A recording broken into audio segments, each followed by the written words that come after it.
জুলাই মানবতাবিরোধী অপরাধের মামলায় শেখ হাসিনা সহ ৩ আসামির বিরুদ্ধে রায় ঘোষণা হবে আর কিছুক্ষণের মধ্যেই বেলা ১১টা থেকে ট্রাইব্যুনালের কার্যক্রম এরই মধ্যে শুরু হয়েছে। আমাদের সহকর্মী এরই মধ্যে যুক্ত হয়েছেন, আমরা তার কাছ থেকে জানবো। সৈকত সাদিক, আন্তর্জাতিক অপরাধ ট্রাইব্যুনাল থেকে। সৈকত, আমরা সংবাদে বলছিলাম যে বেলা ১১টার পর ট্রাইব্যুনালের কার্যক্রম শুরু হয়ে যাবার কথা। নিশ্চয়ই যেহেতু বেলা ১২টা বাজে শুরু হওয়ার সম্ভাবনাই সবচেয়ে বেশি, সেটি শুরু হয়েছে কিনা জানাবেন। এবং একই সাথে যেহেতু রাজসাক্ষী হিসেবে চৌধুরী আব্দুল্লাহ মামুনকে নিয়ে আসা হয়েছে সকালেই, তার আসলে এখন তিনি কোথায় তাকে রাখা হয়েছে সেটি জানার আগ্রহ আছে সবার। এবং রায় শুরুর বা রায় ঘোষণা হতে আর আনুমানিক কেমন সময় লাগতে পারে? তানিয়া, বলতে গেলে একেবারে শেষ প্রান্তে আমরা আছি।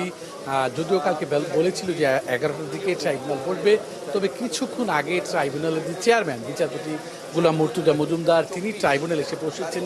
কড়া নিরাপত্তার মধ্য দিয়েও তাকে ট্রাইব্যুনাল নিয়ে আসা হয়। তার দায়িত্বে, নিরাপত্তার দায়িত্বে আইন শৃঙ্খলা বাহিনীর সদস্যরা থাকে এবং ট্রাইব্যুনালে এই শেখ হাসিনার মামলার যে একমাত্র আসামি পরে যিনি রাজসাক্ষী হয়েছেন চৌধুরী আব্দুল্লাহ মামুন, তাকে কিন্তু সেই সকাল 9টা বাজে নিয়ে আসা হয়েছে কেরানীগঞ্জে কেন্দ্রীয় কারাগার। সেখান থেকে একটি নীল প্রিজন ভ্যানে তাকে নিয়ে আসা হয়েছে এবং স্বাভাবিকভাবে তিনি অন্যান্য দিন যেভাবে থাকেন ঠিক সেভাবেই, তার হাতে কোনো হাতকড়া ছিল না। এবং আপনি জানেন যে রাজসাক্ষী হওয়ার পর থেকেই তার হাতে কোনো হাতকড়া থাকে না, বা তার নিরাপত্তা একটু শিথিলতা ওইভাবে আর বুলেট প্রুফ পরানো হয় না। এবং তাকে আগে ট্রাইব্যুনালের যে হাজতখানা সেখানে রাখা হয়েছিল, পরে তাকে ট্রাইব্যুনালে নিয়ে যাওয়া হয়েছে ট্রাইব্যুনাল এজলাসে।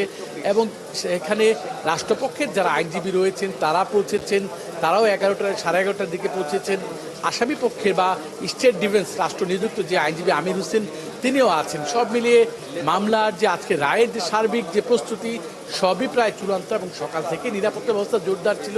এবং যেহেতু একমাত্র আসামি থেকে সাক্ষী রাজসাক্ষী চৌধুরী মামুন, তার কি সাজা হতে পারে, যদিও অন্য দুই যে আসামি শেখ হাসিনা এবং আসাদুজ্জামান খান কামাল, তাদের দুজনের সর্বোচ্চ শাস্তি সবাই প্রত্যাশা করেছেন। এই মামলায় যে 54 জন সাক্ষী দিয়েছেন, এই 54 জনের মধ্যে এই রাজসাক্ষী চৌধুরী মামুনও সাক্ষী দিয়েছেন। এর বাইরে যে 53 জন সাক্ষী দিয়েছেন, সবাই কিন্তু এক বাক্যে এই 3 জনের সর্বোচ্চ শাস্তি দাবি করেছেন। এবং আজকের এই রায়কে কেন্দ্র করে কিন্তু অনেক সাক্ষী দিয়েছেন, তারা এসেছেন, জুলাই যোদ্ধারা এসেছেন, শহীদ পরিবারের যারা সদস্য তারা এসেছেন। এবং সবারই প্রত্যাশা আজকে যাতে এই রায়টা ন্যায় বিচার হয়, সর্বোচ্চ শাস্তি হয়। এবং শুধু সর্বোচ্চ শাস্তি হলেই হবে না, শেখ হাসিনাকে যাতে ভারত থেকে নিয়ে আসার ব্যবস্থা করা হয় এবং এই রায় কার্যকরের জন্য যা যা উদ্যোগ এই অন্তর্বর্তী সরকার তারা যেন নেয়, সেই সব বিষয়ে কিন্তু এই যারা জুলাই যোদ্ধা বা শহীদ পরিবারের সদস্য, তাদের এমন দাবি এসেছে। আর তানিয়া, সবাই যেহেতু অপেক্ষা আছে, হয়তো কিছুক্ষণের মধ্যেই যে কোনো মুহূর্তেই কিন্তু ট্রাইব্যুনালের এজলাসে বিচারপতি গোলাম মুর্তুজা মজুমদার নেতৃত্বাধীন 3 সদস্যের যে বিচারিক বেঞ্চ বা বিশেষ প্যানেল, তারা কিন্তু ট্রাইব্যুনালে ঢুকবেন এবং তারা আজকে রায় দেবেন।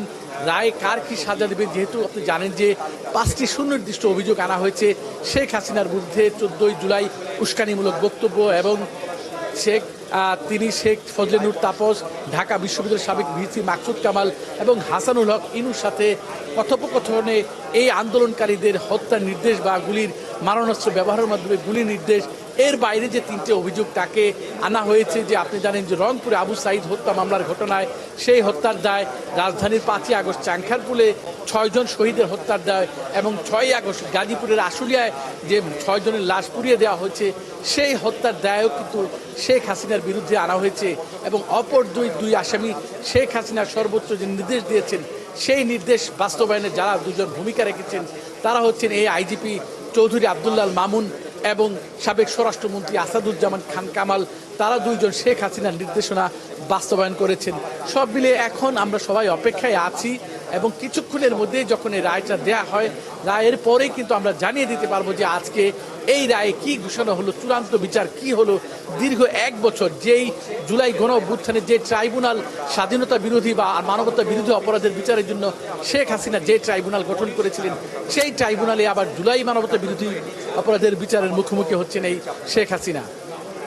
সৈকত, কিছুক্ষণের মধ্যে আপনি যেমনটা বলছিলেন যে হয়তো রায় ঘোষণা হবে এবং আনুষ্ঠানিক যে প্রক্রিয়াটি সেটি কিছুক্ষণের মধ্যেই আসলে শুরু হয়ে যাবে, কারণ যেহেতু এরই মধ্যে বিচারপতিরা এসে উপস্থিত হয়েছেন। ধন্যবাদ। ফিরবো নিশ্চয়ই আমরা আবারও আপনার কাছে।